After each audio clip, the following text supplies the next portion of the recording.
When I finished high school, most people were stunned to learn what I had chosen to study. Mortuary science isn't exactly a common career path. However, those who knew me best weren't surprised at all. They were well aware of my long-standing fascination with things others often find odd or different. I often spent my free time exploring topics connected to death, Victorian mourning rituals, historical plagues, and cultural practices like the Day of the Dead, just to name a few. My ultimate dream was to own and operate my own funeral home. I enjoyed the quiet and straightforward nature of working with the deceased. Supporting grieving families was definitely a challenge, but I found fulfillment in helping them navigate the first steps of their loss through a meaningful funeral service. Grief was something I had encountered early in life.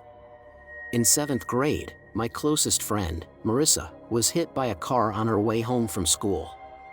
She stayed in the hospital for a few days but ultimately passed away due to internal injuries. We had been best friends since 1st grade. Many people assumed my interest in death began with her, but that wasn't the case.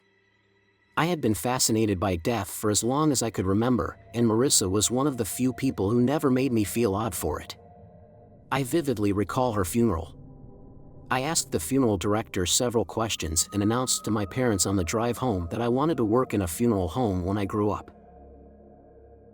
At first, they chalked it up to a phase. However, after a couple of years, it was clear I was serious. My dedication led me to land a job at Willow Grove Funeral Home.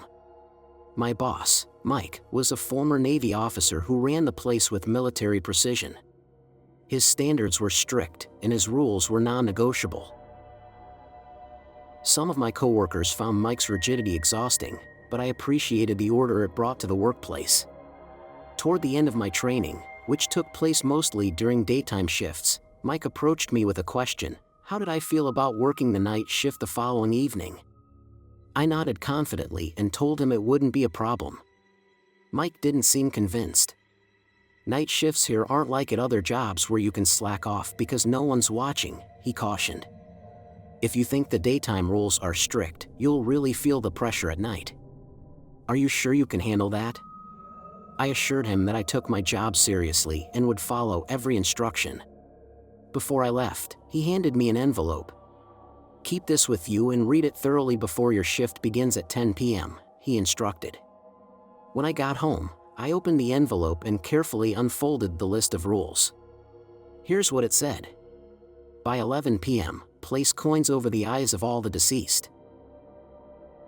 Ensure the morgue door remains propped open. If you hear a coin drop, immediately lock yourself inside the janitor's closet until midnight.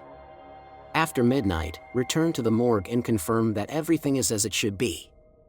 Leave the office window open. A black cat will enter at some point during the night. Offer it a treat from the jar on the desk. When it finishes, it will move to the empty rack in the bottom left corner of the morgue. Do not place any bodies on that rack. Once the cat falls asleep, leave it undisturbed and keep the window open so it can leave when it chooses. Failure to follow these instructions would result in a pale, tall woman wandering the halls, searching for the cat. If she cannot find it, she will escalate from calling out to crying, and then screaming. The screaming will last until morning. Before midnight, a man dressed in a sailor's uniform may appear in the hallway, fixating on the clock while muttering to himself. Do not interact with him. If disturbed, he will slam his head against the wall, causing every electronic device in the building to malfunction irreparably. If you smell smoke, don't panic. Walk to the parlor. If a family of 4, a father, mother, and 2 children, are present, prepare coffee for the adults and milk for the children. Serve them without speaking. If you make any errors, the room will ignite, and you will be responsible for the damage. Lastly, the most critical rule: if a hearse arrives at 3 a.m., unlock the door, but do not speak to the driver, no matter what. His appearance might seem strange, but do not acknowledge it under any circumstances. Mike's final note read, the last overnight employee didn't follow this rule. He's been missing for over a year. Take this seriously. I couldn't help but wonder if this was some elaborate test or hazing ritual.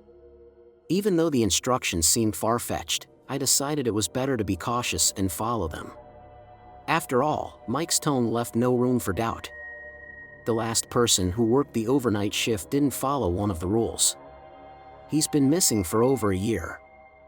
I can't confirm if the two things are connected, but I wasn't going to take any chances. This wasn't anything like what I expected. It couldn't possibly be real, I thought. While I believed in the supernatural, I found it hard to imagine such activity occurring in a functioning business. I laughed nervously, convincing myself that Mike must be hazing me. The following evening, I arrived for my shift. My coworker Kate wished me luck, though I could detect the unease in her voice. After taking over, I walked her out to her car. Once alone, the silence of the building at night struck me. To fill the void, I turned on some music. I glanced at the list again, uncertain how seriously to take it. Surely, it was all an elaborate prank. But then, I wondered if this might actually be a test of trust rather than hazing.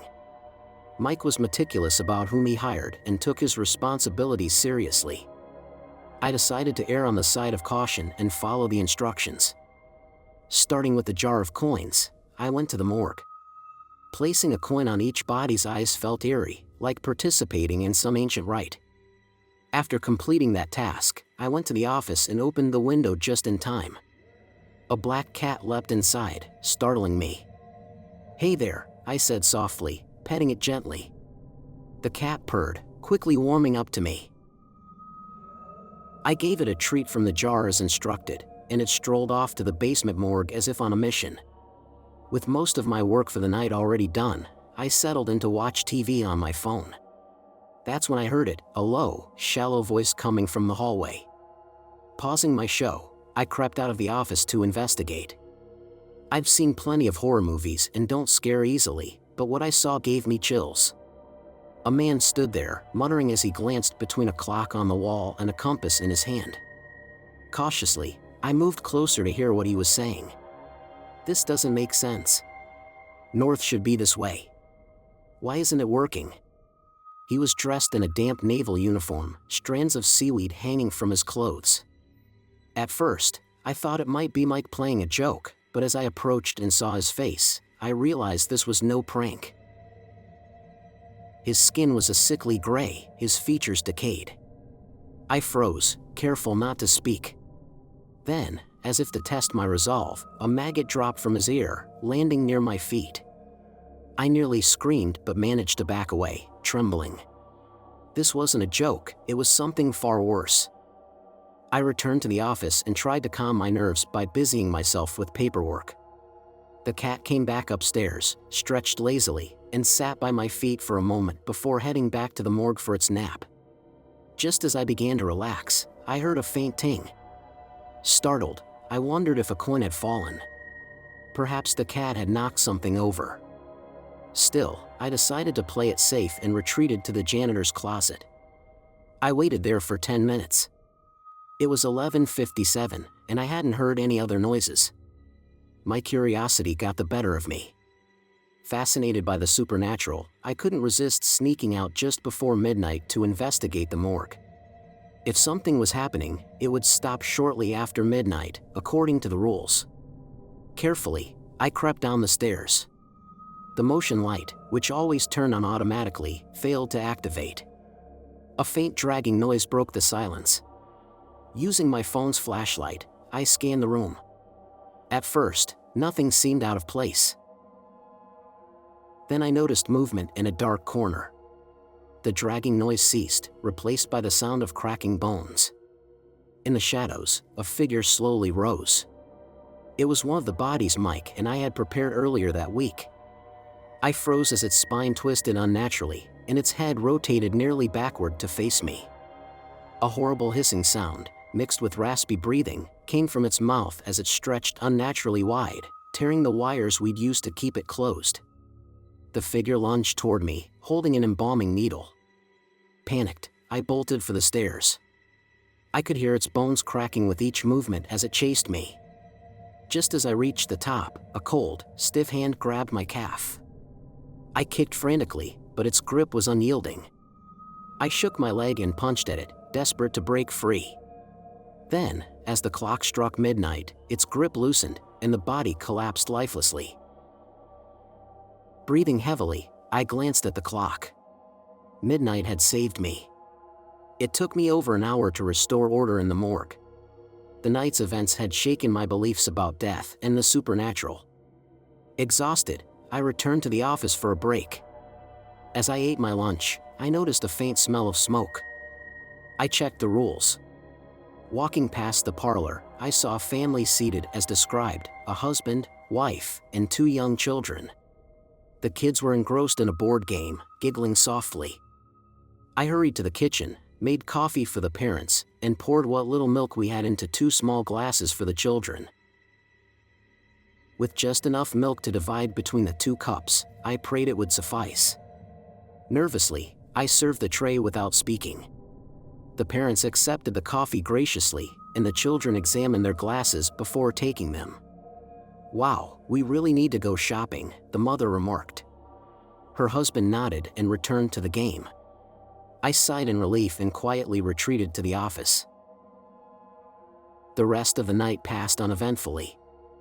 I distracted myself with podcasts and cleaning tasks to keep my mind occupied. By the time my shift ended, I wasn't sure if I'd want to work nights regularly, but I felt I could handle them occasionally. Then I heard a knock at the back door. I glanced at my list and immediately recognized this as the most crucial rule of all: if a hearse arrives at 3 a.m., unlock the door but do not speak to the driver. Simple enough, I thought. As the knocking grew louder, I approached the door cautiously. I unlocked it and stepped back. A towering, thin man emerged, dressed in a long black trench coat.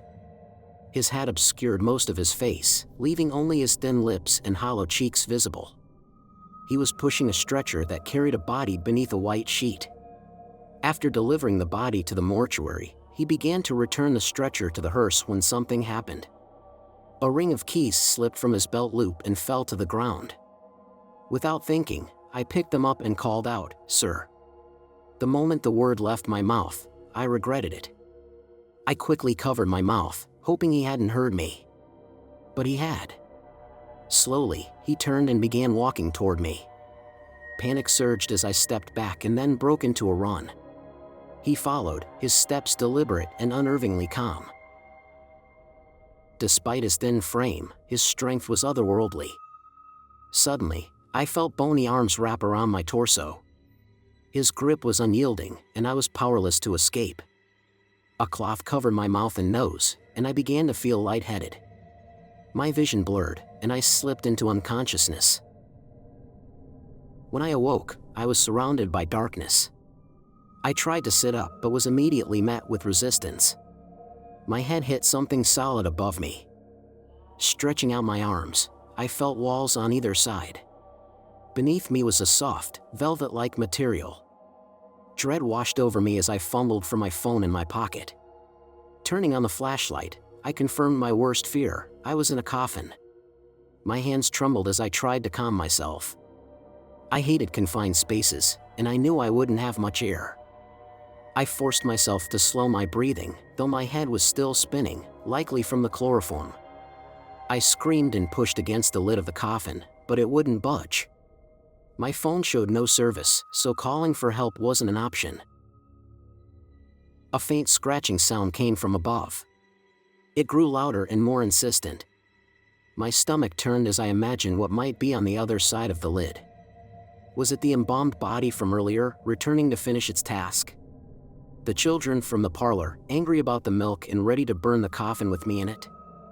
Or perhaps the driver, determined to bury me alive? Just as I was resigning myself to suffocation, I heard a voice, familiar and grounding. "Midnight. What are you digging at now?" Relief surged through me as I recognized Mike's voice. "Mike!" I shouted, my voice hoarse. Guided by my voice, he found the coffin and opened it. The mixture of confusion and horror on his face was unmistakable. Mike later explained that he had returned to grab his forgotten wallet. When I hadn't greeted him from the office as usual, he suspected something was wrong. Midnight's odd behavior had led him to the storage room where I was trapped. The cat received extra treats that night. You might assume I left the job after that experience, but you'd be wrong. I stayed at Willow Grove for another year before an opportunity arose to move out of state and become a funeral director. From that night forward, I taped my mouth shut at 3 a.m., just in case. During my time at Willow Grove, I learned much about both the living and the dead. Midnight's story was one of loyalty. Mrs. Thompson, his owner, had passed away at Willow Grove 2 years prior, yet Midnight continued to show up nightly, as though searching for her. The Winters family, who perished in a house fire a decade ago, were another lingering presence. Their funeral was one of the largest the home had ever hosted. And then there was the sailor. No records ever surfaced of a man matching his description having a service there. Yet one summer evening, after a few drinks, Mike toasted a Navy friend he had lost. I never pressed for details, but the connection lingered in my mind. My last night at Willow Grove was bittersweet. While I would miss the peculiar charm of the place and the people, both living and spectral, I was relieved to leave the dangers behind. Midnight remained a steadfast presence, though I did once encounter Mrs. Thompson when a new hire forgot to open the window. Her scream crying through the halls was enough to prompt me to install a cat door immediately. Thankfully, no fires or equipment failures occurred during my time there. On my final shift, the driver arrived at 3 a.m. as usual. I had already taped my mouth shut as a precaution. He delivered the body without incident but lingered longer than usual, his red and yellow eyes locking onto mine. For the first time, I sensed something deeper, an unspoken mix of anger and sorrow. I dared to scribble a question in a notebook, "What are you?" To my surprise, he wrote back. But when I reached for the note, his cold hand gripped mine, and a wave of dizziness overwhelmed me. I wasn't in the funeral home anymore.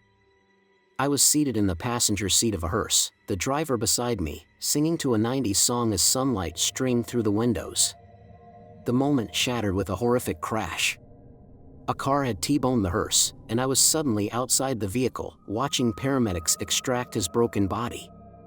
Declared dead on the scene, he was covered with a white sheet and wheeled away. A grieving woman sobbed nearby. Then, as quickly as it had begun, the vision ended. I was back at Willow Grove, and the driver was gone. At my new job, I never shared the full story of Willow Grove. Only one person understood, Kate, my former coworker and now my wife. Together, we run a successful funeral home in Georgia. Strange things still happen from time to time, especially at night. But I've learned to adapt. As long as I follow the rules, I know I'll be fine.